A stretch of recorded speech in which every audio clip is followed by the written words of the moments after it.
வணக்கம். நம்ம இன்னைக்கு உளுந்த வடை எப்படி பண்ணலான்னு பார்க்கலாம். அதுக்கு நான் 1 கப்பு உளுந்து எடுத்து வச்சுருக்கேன். 1 ஸ்பூன் பச்சரிசி வேணும். 1 ஸ்பூன் புழுங்கல் அரிசியும் வேணும்.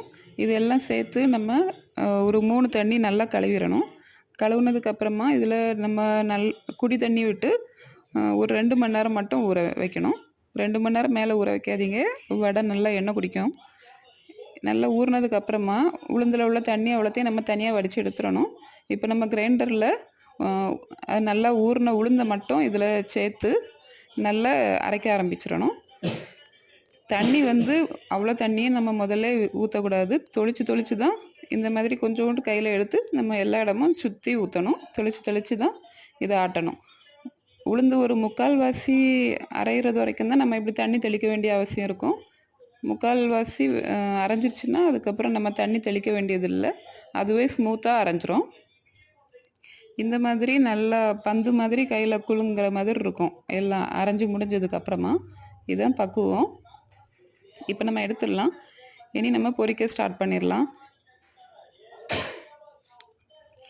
நான் இன்றைக்கி பொரிக்கிறதுக்கு சின்ன வெங்காயம் மட்டும்தான் எடுத்திருக்கேன். ஏன்னா எங்கள் வீட்டில் பச்சை மிளகா, இஞ்சி அதெல்லாம் போட்டால் யாருக்கும் பிடிக்காது. அதனால் நீங்கள் இது கூட சின்ன வெங்காயத்துக்கு கூட பச்சை மிளகாய், இஞ்சி, கருவேப்பிலை, மல்லி இலை, அப்புறம் நல்ல மிளகு இதெல்லாம் கூட நீங்கள் போட்டு பொரிக்கலாம்.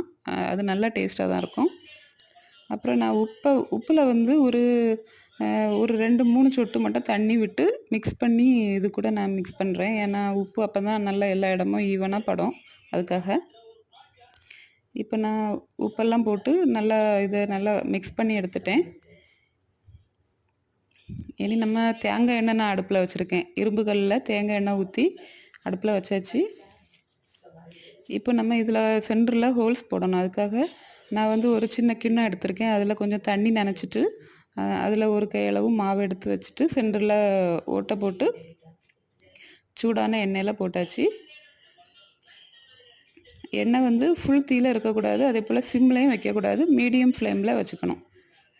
அதுக்கப்புறம் இதில் இந்த வடைக்கு வந்து நம்ம கையிலையும் மாவு பண்ணிக்கலாம். ஒரு கையில் மாவு எடுத்து வச்சுட்டு முதல்ல தண்ணி கையில் நனைச்சிட்டு அதுக்கப்புறம் ஒரு கை மாவு எடுத்து அதில் வச்சுட்டு சென்டரில் நம்ம ஓட்டை போட்டு வலது கையால் எடுத்து நம்ம எண்ணெய்க்குள்ளே போட்டுக்கலாம்.